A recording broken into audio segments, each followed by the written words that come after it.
Welcome to the podcast. If you'd like to listen to an ad-free version of this episode and all of our episodes, then search True Crime Today Premium Plus on Apple Podcasts and press subscribe. That's our premium channel where all of our ad-free and advanced episodes live, all in one place. True Crime Today Premium Plus. Search it on Apple Podcasts and press subscribe. Even try it for 3 days free. The blood washed away, but the guilt never does. Welcome to Hidden Killers with Tony Bruschi, featuring psychotherapist and author Shavaun Scott.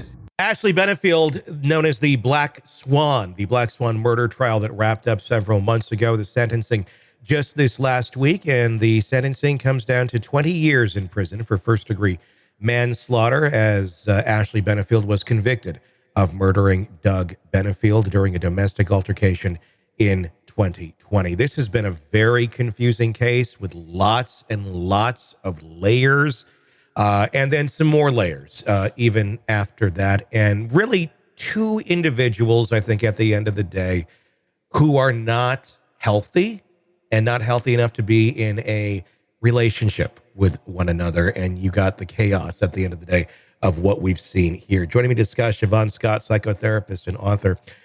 I remember I was going back and forth on this during the trial of, did I believe her? Did I not believe her? And I don't think it's even necessarily a matter of belief.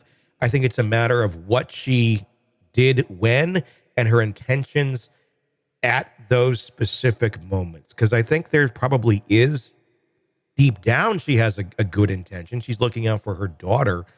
But I think it goes through selfish filters and to a way, to such an extreme, that someone ended up ending their life. What's your take on a 20-year sentence for everything that she's been convicted of participating in?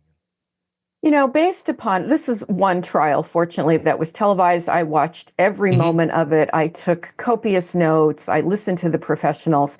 I would have not voted to convict her. I mean, I do think it was self-defense. Not everybody agrees with me, which is fine.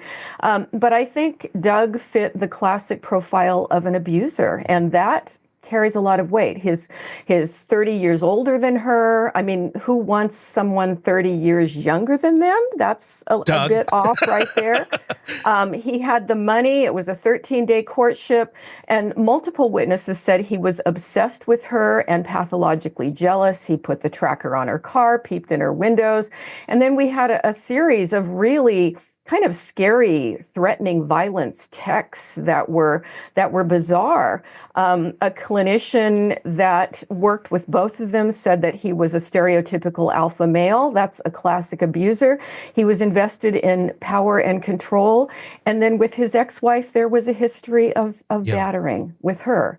So, and then combine that with Ashley's testimony, which was really dramatic. And, you know, can people fake drama? Sure, sometimes.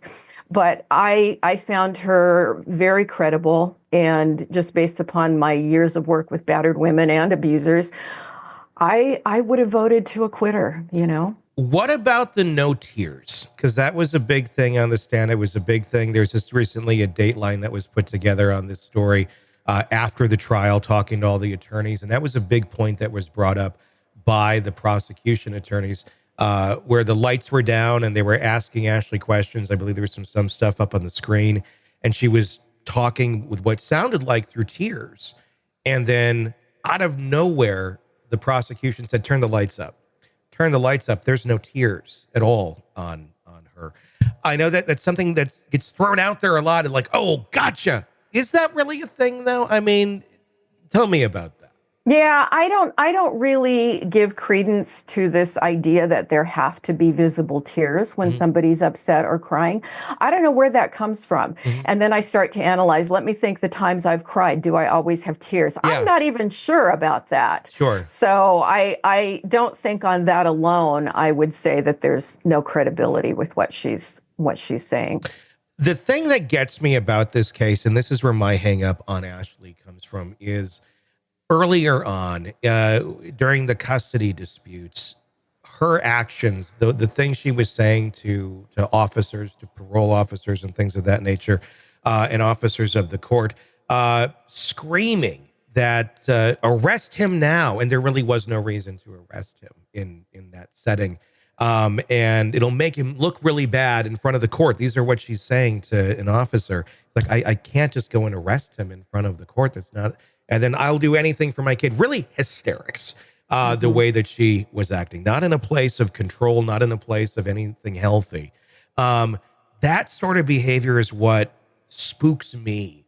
I guess as a man, if I were to be in a situation of your partner, they have your child, and they want you to have no custody, nothing to do with them whatsoever, but they don't really have anything to go on. They have nothing to stop you from having that custody. So they're going to start making things up or just saying really, really horrible things about you in public, which is really kind of what was going on initially in these custody hearings. And the judge there said there isn't one scintilla of truth.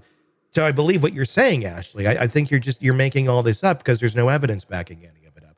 That to me really made me think this is someone who's very slippery. This is someone who will say, do whatever she needs to do for what she thinks is the right thing and the justice thing to do here. It's complicated, and custody battles bring out the worst in people. It's not uncommon to see people get hysterical on both sides. Yeah. Men and women get hysterical because we have such intense feelings about our kids. But the other thing that comes to mind is judges often get domestic violence cases wrong because there's not enough objective evidence. True. And so many women are murdered by spouses when they're either getting a divorce and trying to get away or get custody of the kids or whatever. And their perception, the woman's perception, is that the kids are in danger from this person too. So you get these kind of big reactions. And many times restraining orders are denied and women are killed. Yeah. And so I think in the context of what does it feel like to be in that situation, the big emotions make sense and people do get hysterical. And what she had said was that I believe the abuse was happening within 3 months after the marriage, but it's not documented. I mean, it's covert. It happens behind closed doors. And so I think it puts the judges in a difficult position. And yes, sometimes people lie, people exaggerate. And then the other place I go, she was 23 years old, So a person who's not necessarily mature, not thinking it through, and just having big emotional reactions. I don't know that I would buy it was all calculated.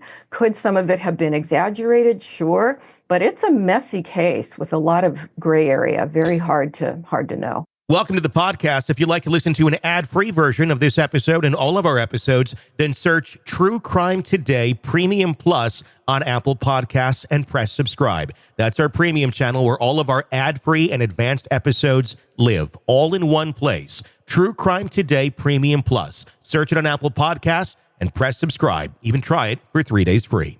You're neck deep in a dark, twisted tale, and just as the tension peaks, bam, a commercial about some miracle diet pill breaks the spell.